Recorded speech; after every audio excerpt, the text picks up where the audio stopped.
big fans of your work. Big fans of yours. Yeah.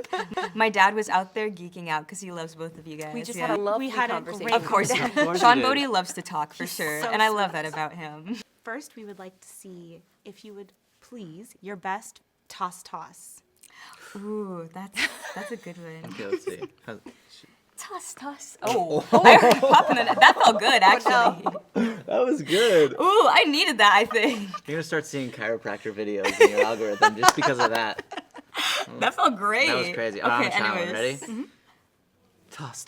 Nice. These are fantastic. How's that? I You're also gonna- cracked. You're gonna That was bad. give That Glinda was a lot. a run for her Wow. money. Thank you. So we are both Oz historians of the Oz world, big Oz fans, and what we really want to know is, what was your first experience or entry into Oz?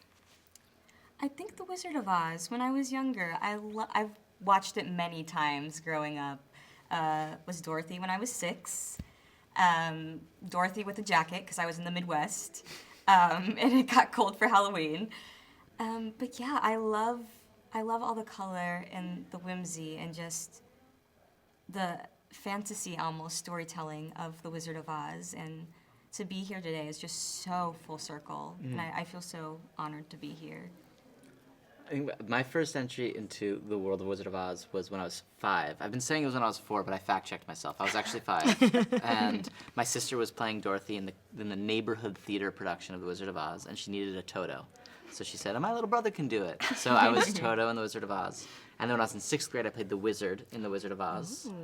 And that same year, we went to see Wicked on Broadway, and it was in its first year, spring of 2004, before the Tonys.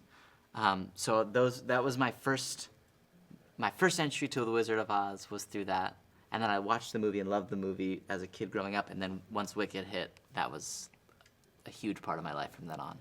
So the Bach and Nessero's relationship happens to be one of my favorites in the greater story. I think it's one of the more complex and interesting relationships. And I would love to know, going into it, what was your approach and how you were going to explore that relationship? Because it's really unique in the Oz fandom. Yeah, I think we learned a lot choreographing the dance number because, one, it's a pivotal moment of the movie itself, but also the whole dance itself is a form of communication to one another, and I think finding the complexities and the balance of yearning and for your character wanting to be as truthful as possible, and also just finding themselves in that moment as well of love, and that's really where they do fall in love with one another.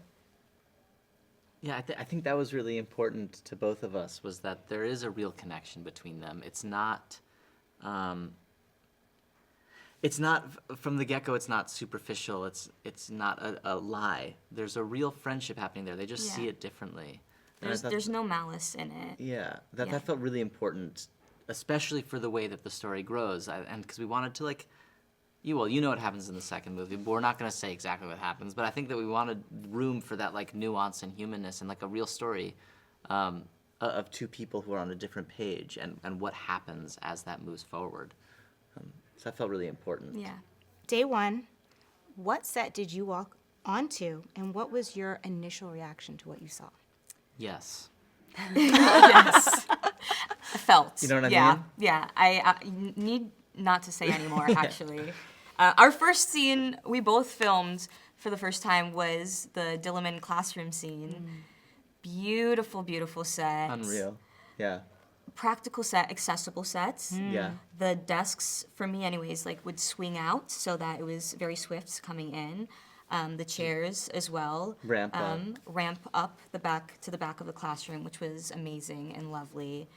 And yeah, I have never seen any of the sets on Wicked, but seeing an elaborate and such a thoughtful and intentful set as that for the first time was just so surreal and so cool.